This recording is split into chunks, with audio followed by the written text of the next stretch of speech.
പിതാവിൻ്റെയും പുത്രൻ്റെയും പരിശുദ്ധ റൂഹായുടെയും തിരുനാമത്തിൽ ആമീൻ. തേജസ്കരണ കാലത്തെ 3-ാം ഞായറാഴ്ച വിശുദ്ധ മോനിക്ക പുണ്യവതിയെ തിരുസഭ അനുസ്മരിക്കുന്ന ദിനം. വെള്ളിയാഴ്ച സെപ്റ്റംബർ 1-ാം തീയതി മുതൽ 8 നോമ്പ് വിശുദ്ധ ദൈവമാതാവിൻ്റെ ജന്മപ്പെരുന്നാളിനുള്ള ആത്മീയ ഒരുക്കം ആരംഭിക്കുന്നു. ഇന്നത്തെ വിചിന്തനത്തിനായി തിരുസഭ നൽകുന്ന സുവിശേഷ ചിന്ത വിശുദ്ധ ലൂക്കായുടെ സുവിശേഷം 18-ാം അധ്യായം 9 മുതൽ 14 വരെയുള്ള തിരുവചനങ്ങളാണ്. തങ്ങൾ നീതിമാന്മാരാണ് എന്ന ധാരണയിൽ തങ്ങളിൽ തന്നെ ആശ്രയിക്കുകയും മറ്റുള്ളവരെ പുച്ഛിക്കുകയും ചെയ്യുന്നവരോട് അവൻ ഈ ഉപമ പറഞ്ഞു. 2 പേർ പ്രാർത്ഥിക്കാൻ ദേവാലയത്തിലേക്ക് പോയി. ഒരാൾ ഫരീസയനും മറ്റേയാൾ ചുങ്കക്കാരനും. ഫരീസയൻ നിന്നുകൊണ്ട് ഇങ്ങനെ പ്രാർത്ഥിച്ചു: ദൈവമേ, ഞാൻ നിനക്ക് നന്ദി പറയുന്നു, എന്തെന്നാൽ ഞാൻ അക്രമികളും നീതിരഹിതരും വ്യഭിചാരികളുമായ മറ്റു മനുഷ്യരെ പോലെയോ ഈ ചുങ്കക്കാരനെ പോലെയോ അല്ല. ഞാൻ ആഴ്ചയിൽ 2 പ്രാവശ്യം ഉപവസിക്കുന്നു. ഞാൻ സമ്പാദിക്കുന്ന സകലത്തിൻ്റെയും ദശാംശം കൊടുക്കുന്നു. ആ ചുങ്കക്കാരനാകട്ടെ ദൂരെ നിന്ന് സ്വർഗത്തിലേക്ക് കണ്ണുകൾ ഉയർത്താൻ പോലും ധൈര്യപ്പെടാതെ മാറത്തടിച്ചുകൊണ്ട് ദൈവമേ, പാപിയായ എന്നിൽ കനിയണമേ എന്ന് പ്രാർത്ഥിച്ചു.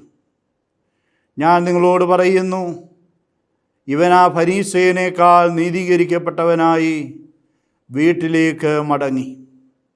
എന്തെന്നാൽ തന്നെ തന്നെ ഉയർത്തുന്നവൻ താഴ്ത്തപ്പെടും, തന്നെ തന്നെ താഴ്ത്തുന്നവൻ ഉയർത്തപ്പെടുകയും ചെയ്യും. ദൈവമേ, സ്തുതി നിനക്ക് യോഗ്യമാകുന്നു. ബാരിക്കുമോർ.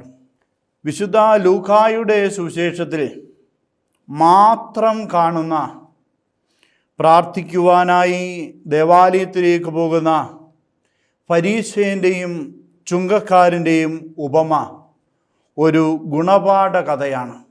യേശു ഈ ഉപമ പറയുന്നത് 3 സ്വഭാവ പ്രത്യേകതകൾ ഉള്ളവരോടാണ്. 1, തങ്ങൾ നീതിമാന്മാരാണ് എന്ന ധാരണ വെച്ചു പുലർത്തുന്നവർ. ഇത്തരക്കാരെ തിരുത്തുക പ്രയാസകരമാണ്. തങ്ങളാണ് ശരി എന്നതാണ് അവരുടെ മതം. അഭിപ്രായ സമന്വയത്തിനോ വിമർശനങ്ങൾ സ്വീകരിക്കുവാനോ ഇത്തരക്കാർ ഒരിക്കലും തയ്യാറാവുകയില്ല. തങ്ങളൊഴികെ ബാക്കി എല്ലാവരും നീതിരഹിതർ എന്ന് പുച്ഛിക്കുന്നവർ. ചുറ്റുപാടും നടക്കുന്ന കാര്യങ്ങളോട് സഹിഷ്ണുത കാണിക്കുക ഇവർക്ക് അസാധ്യമാണ്. സ്വയവിമർശനത്തിന് തയ്യാറാകാത്ത ഇക്കൂട്ടർക്ക് അനുതാപവും തിരിച്ചുവരവും അസാധ്യമാണ്. 2, തങ്ങളിൽ തന്നെ ആശ്രയിക്കുന്നവർ. തങ്ങൾ സ്വയം പര്യാപ്തരാണ്, തങ്ങൾക്ക് ആരുടെയും സഹായ സാമീപ്യങ്ങൾ ആവശ്യമില്ല എന്ന ധാരണ സമ്പത്തും അധികാരവും പദവികളും അല്പലൗകികജ്ഞാനവും ഉണ്ടാകുന്ന ചിലരിലെങ്കിലും ഈ അപകടം പതിയിരിപ്പുണ്ട്. മനുഷ്യൻ സാമൂഹ്യ ജീവിയാണ് എന്ന തത്വം വിസ്മരിക്കുന്നു. ദൈവാശ്രയ ബോധം നഷ്ടമാകുന്നു. 3, മറ്റുള്ളവരെ പുച്ഛിക്കുന്നവർ. പുച്ഛിക്കുക എന്നതിന് ഉപയോഗിച്ചിരിക്കുന്ന ഗ്രീക്ക് വാക്ക് എക്സുതേനയോ എന്നാണ്. ഇതിനർത്ഥം പരിഹസിക്കുക, തള്ളിക്കളയുക എന്നാണ്. തങ്ങൾ ചെയ്യുന്നതാണ് ശരി, നല്ലത്, ഉചിതമായത്. മറ്റുള്ളവർ നീതിരഹിതരാണ്, അനർഹരാണ് എന്ന ചിന്തയാണ് പരിഹാസവും പുച്ഛവും ജനിപ്പിക്കുന്നത്. നീതിനിഷ്ഠരെന്ന് സ്വയം വിലമതിക്കുന്നവർ തീർക്കുന്ന മൂഢസ്വർഗം തങ്ങൾ നേതൃത്വം നൽകുന്ന സമൂഹത്തെ അതിവേഗം ഇല്ലാതാക്കും. കാരണം മറ്റുള്ളവർക്ക് പങ്കാളിത്തമില്ലാത്ത ഒരു സമൂഹം അതിവേഗം നിർജീവമാകും. ഫരീസയരും നിയമജ്ഞരും നേതൃത്വം നൽകുന്ന സമൂഹത്തിൻ്റെ കൂട്ടായ്മ നഷ്ടപ്പെടുന്നതിനും മതം ദുർബലമാകുന്നതിനും ഹ്യൂമൻ റിസോഴ്സ് ശരിയായ വിധത്തിൽ ഉപയോഗിക്കപ്പെടാതെ പോകുന്നതിനും കാരണം ഇതാണ്. ഇത്തരക്കാർ തീർക്കുന്ന ഒരു ലോകത്തിൽ ദുർബലരും ദരിദ്രരും സ്വാധീനമില്ലാത്തവരും എന്നും ആശ്രിതരായി തുടരും. സാമൂഹിക സാമ്പത്തിക നീതി അന്യമാകും. അനീതിയും അസന്തുലിതാവസ്ഥയും സമൂഹാംഗങ്ങളെ വീർപ്പുമുട്ടിക്കും. ഇത്തരം ശൈലികൾ കൂട്ടായ്മയെ, സമൂഹ ജീവിതത്തെ ബലപ്പെടുത്തുകയില്ല, മറിച്ച് ക്രമേണ ദുർബലമാക്കും. സാമൂഹ ജീവിതം മരിക്കുന്ന മാരക വിപത്താണിത്. തിരിച്ചറിയാൻ വളരെ വൈകും. കെട്ടിടങ്ങളോ വ്യവസ്ഥാപിത സ്ഥാപനങ്ങളോ മാത്രം ഉയർന്നു നിൽക്കും. ജനത്തിൻ്റെ പങ്കാളിത്തവും മുന്നേറ്റവും ഇല്ലാതാകും. കാരണം തങ്ങൾ വിലമതിക്കപ്പെടുന്നില്ല, അംഗീകരിക്കപ്പെടുന്നില്ല എന്നത് തന്നെ കാരണം. പരീശരും നിയമജ്ഞരും അണികളില്ലാത്ത നേതാക്കന്മാരായി മാറിയത് അവരറിഞ്ഞില്ല. എന്നിരുന്നാലും ഭരണശിരാകേന്ദ്രങ്ങളിൽ അവർക്ക് നല്ല സ്വാധീനമുണ്ടായിരുന്നു. സമൂഹ ജീവിതം ദുർബലമാവുകയും തങ്ങൾ ജീവിക്കുകയും ചെയ്യും എന്നതാണ് ഇതിൻ്റെ വിപത്ത്. സമൂഹ നവോത്ഥാന ചിന്തകളുമായി യേശുവിൽ രൂപപ്പെട്ട പുതിയ കൂട്ടായ്മയെ പരീശരും നിയമജ്ഞരും ഭയപ്പെട്ടു. എന്ന് മാത്രമല്ല, യേശുവിൻ്റെ നിശിത വിമർശകരും പ്രതിയോഗികളുമായി അവർ സ്വയനാശത്തിന് തങ്ങളെ തന്നെ വിട്ടുകൊടുത്തു. ഉപമ ആരംഭിക്കുന്നത് 2 പേർ പ്രാർത്ഥിക്കാൻ ദൈവാലയത്തിലേക്ക് പോയി എന്ന് പറഞ്ഞുകൊണ്ടാണ്. ദൈവാലയം ദൈവ സാന്നിധ്യ സാമീപ്യത്തിൻ്റെ പ്രാർത്ഥനാലയമാണ്. പ്രത്യേകം പ്രതിഷ്ഠിക്കപ്പെട്ട പവിത്രമായ ഇടം, ദൈവം കൂടാരമടിച്ച് വസിക്കുന്ന സ്ഥലം, ഇസ്രായേലിൻ്റെ ഐക്യത്തിൻ്റെയും കൂട്ടായ്മയുടെയും പ്രതീകം, ജെറുസലേം പുനരുദ്ധാരണത്തിൻ്റെ പ്രതീകം, നാഗരിക സൗന്ദര്യം തുളുമ്പി നിൽക്കുന്ന സ്വർഗമഹത്വത്തിൻ്റെ ഇടം, ദൈവത്താൽ തിരഞ്ഞെടുക്കപ്പെട്ട സ്ഥലം, ദൈവം സന്നിഹിതമായിരിക്കുന്നു എന്ന് ചുറ്റുപാടുകളിൽ വിളിച്ചു പറയുന്ന വേർതിരിക്കപ്പെട്ട ഇടം, ദൈവത്തിൻ്റെ രക്ഷാകര പ്രവർത്തനങ്ങളുടെ കേന്ദ്രവും വേദിയും വിശ്വാസികളുടെ ശക്തിയും പ്രത്യാശയും, സ്വർഗം സന്നിഹിതമാക്കപ്പെടുന്ന സ്വർഗീയ ജെറുസലേം, മൗക്തികൃതനായ കുഞ്ഞാടിൻ്റെ സാന്നിധ്യമുള്ള ഇടം, കുഞ്ഞാടിൻ്റെ മണവാട്ടിയും ഭാര്യയും, വിശുദ്ധ സ്ഥലം, തൻ്റെ ജനത്തിനു മധ്യേ ദൈവം സന്നിഹിതമാകുന്ന ഇടം, വിജാതീയരും സ്വജാതീയരും ദൈവത്തെ വിളിച്ചപേക്ഷിക്കുന്ന ഇടം, ദൈവ മനുഷ്യ കണ്ടുമുട്ടലിൻ്റെ വേദി, യുഗാന്ത്യത്തിൽ സകല ജനപദങ്ങളും തീർത്ഥാടനം ചെയ്യുന്ന ഇടം, സകലർക്കും ജീവനേകുന്ന ജീവജലത്തിൻ്റെ പ്രഭവ കേന്ദ്രം, യേശുവിന് തൻ്റെ പിതാവിൻ്റെ ഭവനം, പരിശുദ്ധൻ വസിക്കുന്ന പരിശുദ്ധ സ്ഥലം, ദൈവമേ നീ പരിശുദ്ധനാകുന്നു, യേശു പിതാവിനെ വെളിപ്പെടുത്താൻ ഉപയോഗിച്ച ശിക്ഷണവേദി, വിശ്വാസ പഠന പരിശീലന പ്രാർത്ഥന അനുഭവവേദി, യേശു ശുദ്ധീകരിച്ച ഭവനം, ദൈവിക ശുശ്രൂഷകൾ ആഘോഷിക്കപ്പെടുകയും പങ്കെടുക്കപ്പെടുകയും ചെയ്യുന്ന ഇടം, യേശു അപ്പോസ്തലന്മാരും വിശ്വാസം പഠിപ്പിച്ച ഭവനം, ദൈവം മനുഷ്യന് സ്വയം വെളിപ്പെടുത്തുന്ന സ്വർഗസമാന ഇടം, വിശുദ്ധിക്കായി വേർതിരിക്കപ്പെട്ട ഇടം, ദൈവ മനുഷ്യ ബന്ധം ആഘോഷിക്കപ്പെടുകയും അനുഭവിക്കുകയും ചെയ്യുന്ന ഇടം, ലൗകിക ജീവിതത്തിൽ നിന്നകന്ന് ദൈവത്തിന് സ്വയം സമർപ്പിക്കാനുള്ള ഇടം, ദൈവിക സത്ത സൃഷ്ടപ്രപഞ്ചം ദൈവ സംസർഗം വഴി അനുഭവിക്കുന്ന ഇടം, ദൈവിക പരിശുദ്ധിയുടെ മഹത്വം മനുഷ്യൻ ദർശിക്കുന്ന ഭൗമിക ഇടം. ദൈവിക പരിശുദ്ധിയുടെ ഉത്തമ നിദർശനം.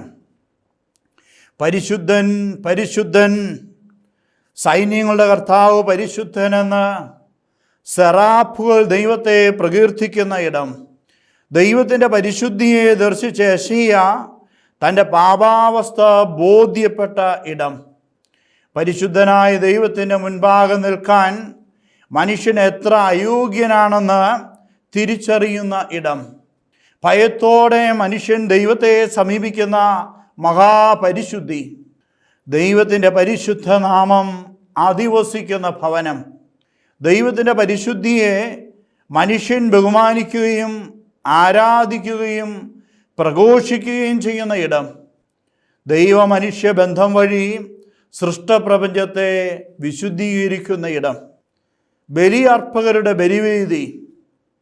ദൈവിക ആരാധന അർപ്പണ സ്ഥലം. വിശുദ്ധ വസ്തുക്കളും ഉപകരണങ്ങളും വിശുദ്ധമായി സൂക്ഷിക്കുന്ന ഇടം.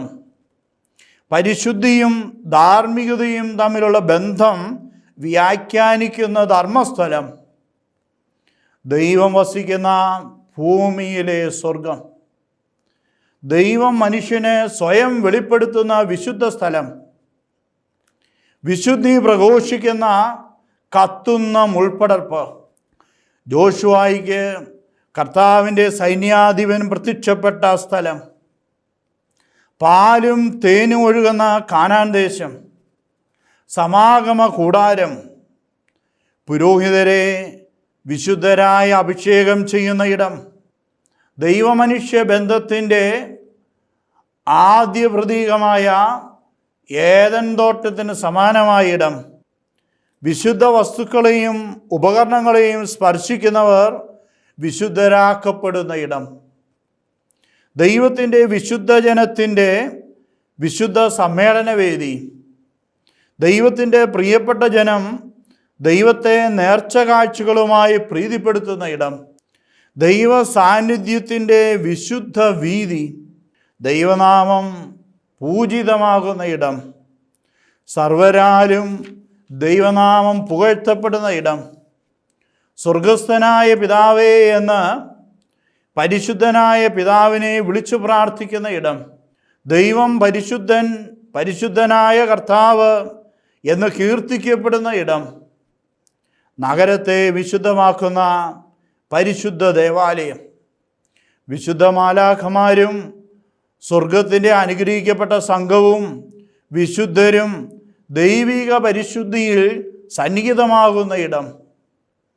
ക്രിസ്തുവിൽ മരിച്ചവരും ജീവിക്കുന്നവരും ദൈവസ്തുതിക്കായി ഒരുമിക്കുന്ന ഇടം. പരിശുദ്ധാത്മാവ് അധിവസിക്കുന്ന ആലയം. സഭ മുഴുവനും കർത്താവിൽ പരിശുദ്ധ ദേവാലയമായി കാണപ്പെടുന്ന വിശുദ്ധ സ്ഥലം. ദൈവാലയം വിശുദ്ധിയുടെ അതിവിശുദ്ധ സ്ഥലമാണ്. പ്രാർത്ഥിക്കാനായി എന്തുകൊണ്ട് 2 പേർ ദേവാലയത്തിലേക്ക് പോയി അഥവാ അയക്കപ്പെട്ടു എന്നതിനുത്തരം ദേവാലയത്തിൻ്റെ പ്രസക്തിയാണ്. എൻ്റെ പിതാവിൻ്റെ ആലയത്തെക്കുറിച്ചുള്ള തീഷ്ണത എന്നെ വിഴുങ്ങിക്കളഞ്ഞു എന്ന് യേശു വാക്കിലും പ്രവൃത്തിയിലും സ്ഥിരീകരിച്ച ഇടം ദേവാലയമാണ്. പ്രാർത്ഥിക്കാൻ ദേവാലയത്തിലേക്ക് പോയ 2 പേരിൽ ഒരാൾ ഫരീസേനും മറ്റേയാൾ ചുങ്കക്കാരനുമാണ്. വേറിട്ട 2 പ്രാർത്ഥനകൾ. ഫരീസേൻ നിന്നുകൊണ്ട് പ്രാർത്ഥിച്ചു. അഹം ജനിപ്പിക്കുന്ന നിയമപരിരക്ഷയുടെ അഹന്ത ഫരീസേനെ സ്വയം നീതീകരിക്കുന്നു. അനുതാപമോ പശ്ചാത്താപമോ ഇല്ലാത്ത പ്രാർത്ഥന. തന്നോട് തന്നെ നീതി പുലർത്താത്ത പ്രാർത്ഥന. ഹൃദയങ്ങൾ പരിശോധിക്കുന്നവന് മുൻപിൽ തന്നെക്കുറിച്ച് തന്നെ വിവരിച്ച് സ്വയം നിർവൃതി അടയുന്ന പ്രാർത്ഥന. സ്വയം പുകഴ്ത്തലിൻ്റെ അഹന്ത ജനിപ്പിക്കുന്ന പ്രാർത്ഥന. സ്വയനീതീകരണത്തിലൂടെ അനുതാപത്തിൻ്റെയും തിരുത്തലിൻ്റെയും തിരിച്ചുവരവിൻ്റെയും വാതിലുകളടച്ച പ്രാർത്ഥന. ശരിയായ ആത്മശോധന നിർവഹിക്കാത്ത പ്രാർത്ഥന. പ്രാർത്ഥനയിൽ ദൈവത്തെ കണ്ടുമുട്ടി തന്നിലെ കുറവുകളെ കണ്ടെത്തേണ്ടുന്നവൻ കണ്ടത് തന്നിലെ അഹന്തയുടെ മുഖം മാത്രം. മറ്റുള്ളവരെ കരുതാത്ത പ്രാർത്ഥന ആരംഭിക്കുന്നതു തന്നെ ഞാൻ അക്രമികളും നീതിരഹിതരും വ്യഭിചാരികളുമായ മറ്റു മനുഷ്യരെ പോലെ അല്ലാത്തതിനാൽ ഞാൻ നിനക്ക് നന്ദി പറയുന്നു എന്ന് പറഞ്ഞുകൊണ്ടാണ്. മറ്റുള്ളവരെ വിധിക്കാനോ താരതമ്യം ചെയ്യാനോ ഉള്ള വേദിയല്ല പ്രാർത്ഥന. സ്വയം മനുഷ്യരുടെ ന്യായാധിപനായി തരം താരുന്ന മനുഷ്യൻ, സ്വയം എളിമപ്പെടുത്തലിൻ്റെയോ സ്വയം അവബോധത്തിൻ്റെയോ ലക്ഷണങ്ങളില്ലാത്ത പ്രാർത്ഥനയുടെ അടിസ്ഥാന തത്വങ്ങളെ വിസ്മരിക്കുന്നതാണ്. ലൂക്കായുടെ സുവിശേഷം 11-ാം അധ്യായം 39-ാം തിരുവചനത്തിൽ ഫരീസിയുടെ അകം അക്രമവും കവർച്ചയും കർപ്പാകെ എന്ന ഗ്രീക്ക് പദമാണ് ഉപയോഗിച്ചിരിക്കുന്നത്. ദുഷ്ടതയും നിറഞ്ഞിരിക്കുന്നുവെന്ന് അന്തരങ്ങളെ അറിയുന്ന യേശു ചൂണ്ടിക്കാണിക്കുന്നു. ഫരീസിയർ പണക്കൊതിയരും നിയമം ദുർവ്യാഖ്യാനിച്ച് വ്യഭിചാരത്തിന് കൂട്ടുനിൽക്കുന്നവരും വ്യഭിചാരം ചെയ്യുന്നവരുമാണെന്ന് യേശു പറയുന്നു. ഇവിടെ വ്യഭിചാരം അവിശ്വസ്തതയാണ് സൂചിപ്പിക്കുന്നത്. താൻ നീതിമാനും മറ്റുള്ളവർ കുറ്റക്കാരുമാണെന്ന് പറഞ്ഞ് മറ്റുള്ളവരിൽ കുറ്റാരോപണം നടത്തുന്ന പരീശയൻ മാന്യതയുടെ മുഖംമൂടി അണിഞ്ഞ കളങ്കിതനാണ്. പ്രവാചകതുല്യം തങ്ങളുടെ അകം തുറന്നു കാട്ടുന്ന യേശുവിനെയും ഈ പണക്കൊതിയന്മാർ പുച്ഛിച്ചിട്ടുണ്ട്. ലൂക്കായുടെ സുവിശേഷം 16-ാം അധ്യായം 14-ാം തിരുവചനം. ഞാൻ മറ്റു മനുഷ്യരെ പോലെയോ ചുങ്കക്കാരനെ പോലെയോ അല്ല എന്ന വിധിവാചകം താരതമ്യം ചെയ്യലിൻ്റെയും സ്വയനീതീകരണത്തിൻ്റെയും തന്നിൽ തന്നെ ആശ്രയിക്കുന്നതിൻ്റെയും മറ്റുള്ളവരെ പുച്ഛിക്കുന്നതിൻ്റെയും ഭാവമാണ്. ആധ്യാത്മികതയുടെ അന്തരവ്യായാമങ്ങളായ ഭക്താഭ്യാസങ്ങൾ, ദൈവ ശുശ്രൂഷയ്ക്കായി നൽകുന്ന ദശാംശ കണക്ക് എന്നിവ ഉറക്ക പരസ്യം ചെയ്യുന്ന ഫരീസയൻ ഭക്തിയുടെ മുഖംമൂടി ധരിച്ച പ്രാർത്ഥനക്കാരനാണ്. ഇയാൾ യഥാർത്ഥ ഭക്തനല്ല. ആഴ്ചയിൽ 2 പ്രാവശ്യം ഉപവസിക്കുമെന്നത് യഹൂദ നിയമഗ്രന്ഥം അനുശാസിക്കുന്ന കാര്യമല്ല. പാപപരിഹാര പെരുന്നാളിന് ഒരുക്കമായി ഉപവസിക്കണമെന്നാണ് നിയമം. സ്വകാര്യ ഭക്താഭ്യാസ വിവരണം തിരുഗ്രന്ഥമോ യഹൂദ റബ്ബിമാരുടെ മുഖ്യധാര പാരമ്പര്യമോ നൽകുന്നില്ല. മിഷ്ന താനിത്തൊന്നും പറയുന്നില്ല. റബ്ബിനിക്ക് പാരമ്പര്യത്തിൻ്റെ ഒരു ഉപശാഖ ബത്താനിത്ത് തിങ്കൾ വ്യാഴം ദിവസങ്ങളിലെ ഉപവാസത്തെക്കുറിച്ച് പരാമർശിക്കുന്നുണ്ട്. താൻ അസാധാരണ വ്രതനിഷ്ഠ പാലിക്കുന്ന ഭക്തനാണെന്ന് ഫരീസയൻ ദൈവസന്നിധിയിൽ സ്വയം പുകഴ്ത്തുന്നു. വീമ്പിളക്കലിൻ്റെയും സ്വയം പുകഴ്ത്തലിൻ്റെയും അഹന്ത ജനിപ്പിക്കുന്ന വാക്കുകളുടെയും ചെയ്തികളുടെയും ഇടമല്ല ദേവാലയവും പ്രാർത്ഥനയും. ആണ്ടുതോറും കാർഷിക ഫലങ്ങളുടെ ദശാംശവും ആടുമാടുകൾ ഉൾപ്പെടെ കടിഞ്ഞൂലുകളും ദൈവം തിരഞ്ഞെടുക്കുന്ന സ്ഥലത്ത് ദൈവസന്നിധിയിൽ സമർപ്പിക്കണം. അകല നിമിത്തം സാധനങ്ങൾ കൊണ്ടെത്തിക്കുക ദുഷ്കരമെങ്കിൽ അവ വിറ്റുകിട്ടുന്ന പണം ഉപയോഗിച്ച് അവിടെ പോയി സാധനങ്ങൾ വാങ്ങി നൽകണമെന്നുമാണ് നിയമം. നിയമാവർത്തന പുസ്തകം 14-ാം അധ്യായം 22 മുതൽ 26 വരെയുള്ള തിരുവചനങ്ങളിൽ ഇത് വിവരിക്കുന്നുണ്ട്. സാധാരണക്കാർ പ്രഥമ ദശാംശവും ഫരീസയർ ദ്വിതീയ ദശാംശവും നൽകുന്ന പതിവ് ഉണ്ടായിരുന്നു. ദശാംശ കാര്യത്തിൽ താൻ സാധാരണക്കാരിൽ നിന്ന് വ്യത്യസ്തനാണെന്ന് സ്വയം അവകാശവാദം ഉന്നയിക്കുന്ന ഫരീസയൻ പ്രാർത്ഥിക്കുന്ന ഭക്തനല്ല. അവകാശവാദമുന്നയിക്കുന്ന സ്വാർത്ഥനാണ്. നിസ്വാർത്ഥതയാണ് പ്രാർത്ഥിക്കുന്ന യഥാർത്ഥ ഭക്തൻ്റെ ഭാവം. താൻ ഭാവിയും അയോഗ്യനുമാണെന്ന അവബോധം ചുങ്കക്കാരനെ ദൈവകരുണയിൽ ആശ്രയിക്കാൻ പ്രേരിപ്പിക്കുന്നു. വിശ്വാസ ജീവിതത്തിലെ ദൈവാശ്രയബോധം ദൈവസന്നിധിയിൽ നിൽക്കുന്ന തൻ്റെ അയോഗ്യതകളെക്കുറിച്ചുള്ള അവബോധം ജനിപ്പിക്കുന്നതാണ്. ചുങ്കക്കാരനിലെ 4 കാര്യങ്ങൾ ശ്രദ്ധേയമാണ്. 1, അവൻ ദൂരെ നിന്നു ദൈവസന്നിധിയെ സമീപിക്കുവാൻ. താൻ അയോഗ്യനാണെന്ന ബോധ്യം. മഹാപരിശുദ്ധനായ ദൈവത്തിൻ്റെ സന്നിധിയെ ഭയപ്പെടുന്ന ബലഹീനൻ. 2, സ്വർഗത്തിലേക്ക് കണ്ണുകൾ ഉയർത്താൻ ധൈര്യപ്പെട്ടില്ല.